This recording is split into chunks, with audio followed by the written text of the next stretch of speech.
കേരളത്തിലെ 47 ലക്ഷത്തോളം വരുന്ന വിദ്യാർത്ഥികളെ പ്രത്യക്ഷമായും പരോക്ഷമായും അവരെ ബാധിക്കുന്ന പ്രശ്നമാണ്.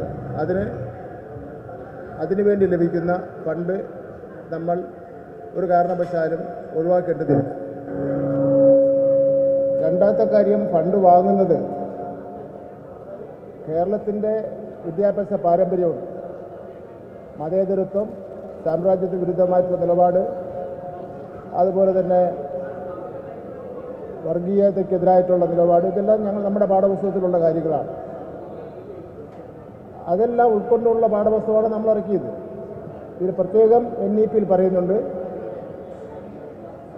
പാഠപുസ്തകം ഇറക്കുന്നതിന് വേണ്ടിയുള്ള എല്ലാ അധികാരങ്ങളും സംസ്ഥാന ഗവൺമെൻറ്റിനാണ്. സംസ്ഥാന ഗവൺമെൻറ്റിൻ്റെ SCERT സ്ഥാപനത്തിനാണ്. അപ്പോൾ അതുകൊണ്ട് അതിനെ സംബന്ധിച്ചിടത്തോളം ഉൾക്കൊണ്ട വരേണ്ട കാര്യം ഇല്ല. മറ്റൊരു കാര്യം, ഈ NEP തന്നെ ആദ്യം പറയുന്ന 8 കാര്യങ്ങളുണ്ട്. പൊതുവിദ്യാഭ്യാസ സംബന്ധിച്ചിടത്തോളം പറഞ്ഞ 8 കാര്യം. ആ 8 കാര്യങ്ങളിൽ പല കാര്യങ്ങളും കേരള ഗവൺമെൻറ് നടപ്പിലാക്കിയ കാര്യങ്ങളാണ്. അതെല്ലാം പൊതുവിൽ പറഞ്ഞു വരുന്നത് സ്കൂൾ വിദ്യാഭ്യാസ സ്ഥാപനങ്ങളുടെ അടിസ്ഥാന സൗകര്യം മെച്ചപ്പെടുത്തേണ്ടതുമായിട്ട് ബന്ധപ്പെട്ടാണ്. മറ്റൊരു കാര്യം, ഒരു സംശയം ഇന്നലെ ഉന്നയിച്ചത്, ഇതൊരു എഗ്രിമെൻറ്റ് വെച്ച് കഴിഞ്ഞാൽ പിന്നെ ഒരിക്കലും ആ എഗ്രിമെൻറ്റിന് പിന്മാറാൻ പറ്റില്ലെന്നുള്ളതാണ്. നമ്മൾ വെച്ചിട്ടുള്ള MOU-ൽ കൃത്യമായിട്ട് തന്നെ പറയുന്നുണ്ട്, ഇത് ഏത് നിമിഷം വേണോ ഈ MOU-ൽ നിന്ന് പിന്മാറണമെങ്കിൽ ഇരു കക്ഷികളും തമ്മിൽ ആലോചിച്ചിട്ട് വേണം പിന്മാറേണ്ടത്. അങ്ങനെ ഒരു തീരുമാനം എടുക്കുന്നതിന് വേണ്ടിയുള്ള അവകാശം 2 കക്ഷികൾക്കുമുണ്ട്. എന്ന് മാത്രമല്ല, അങ്ങനെ ഒരു ഇരു കക്ഷികളും യോജിച്ചൊരു തീരുമാനം എടുത്തില്ലെങ്കിൽ കോടതി പോകാനുള്ള അവകാശം ഇതിൽ പറയുന്നു. അപ്പോൾ കേരളത്തിലെ ഇന്നലെ വരെ തുടർന്ന് വന്നിട്ടുള്ള ഇടതുപക്ഷ ജനാധിപത്യ പ്രസ്ഥാനത്തിൻ്റെ വിദ്യാഭ്യാസ നയം ഒരു കാരണവശാലും അടിയറ വയ്ക്കുന്ന പ്രശ്നമേ ഇല്ല. ഇന്നലെ BJP-യുടെ നേതാവ് സുരേന്ദ്രൻ പറയുന്നത് കേട്ടു,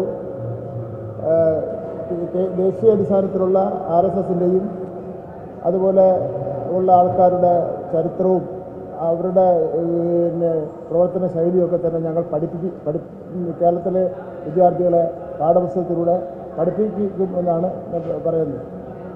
അത് ഒരു കാരണവശാലും കേരളത്തിൽ നടക്കാൻ പോകുന്ന കാര്യമല്ല. അത് സുരേന്ദ്രൻ്റെ സ്വപ്നം മാത്രമാണെന്ന് സൂചിപ്പിക്കാൻ വേണ്ടി ഞാൻ ആഗ്രഹിക്കുക. കേരളത്തിൽ 1 മുതൽ 10 വരെയുള്ള ക്ലാസ്സിലെ പാഠപുസ്തകം പ്രിൻ്റ് ചെയ്ത് കഴിഞ്ഞ് അതുപോലെ മനസ്സിലാക്കാനാണ് പറയുന്നത്. 3,80,00,000 പാഠപുസ്തകങ്ങൾ പ്രിൻ്റ് ചെയ്ത് ചരിത്രം സൃഷ്ടിച്ചുകൊണ്ട് 3 മാസങ്ങൾക്ക് മുമ്പ് കേരളത്തിലെ കുട്ടികൾ കൊടുത്തു. 11ാം ക്ലാസ്സിലെയും 12ാം ക്ലാസ്സിലെയും പാഠപുസ്തകം ഓൺ ദി പ്രോസസ്സാണ്. അത് അടുത്ത അധ്യയന വർഷം പുതുക്കിയ പാഠപുസ്തകമായിരിക്കും കൊടുക്കുന്നത്. കേന്ദ്ര ഗവൺമെൻറ് തന്നെ തെറ്റായ ഒരു നിലപാട് പാഠപുസ്തകത്തിൻ്റെ ഉള്ളടക്കത്തിൽ സ്വീകരിച്ച അവസരത്തിൽ ബദൽ പാഠപുസ്തകം ഇറക്കി. ആ ബദൽ പാഠപുസ്തകത്തിൻ്റെ അടിസ്ഥാനത്തിൽ പരീക്ഷ പോലും കേന്ദ്ര ഗവൺമെൻറ്, സംസ്ഥാന ഗവൺമെൻറ് നടത്തിയതാണ്. പക്ഷേ ഈ കാര്യങ്ങളെല്ലാം പറയുമ്പോഴും കേന്ദ്ര ഗവൺമെൻറ് കിട്ടേണ്ട ഫണ്ട് നമ്മൾ എന്തിനു ഉപേക്ഷിക്കപ്പെടുന്നു എന്നുള്ള പ്രശ്നമാണുള്ളത്.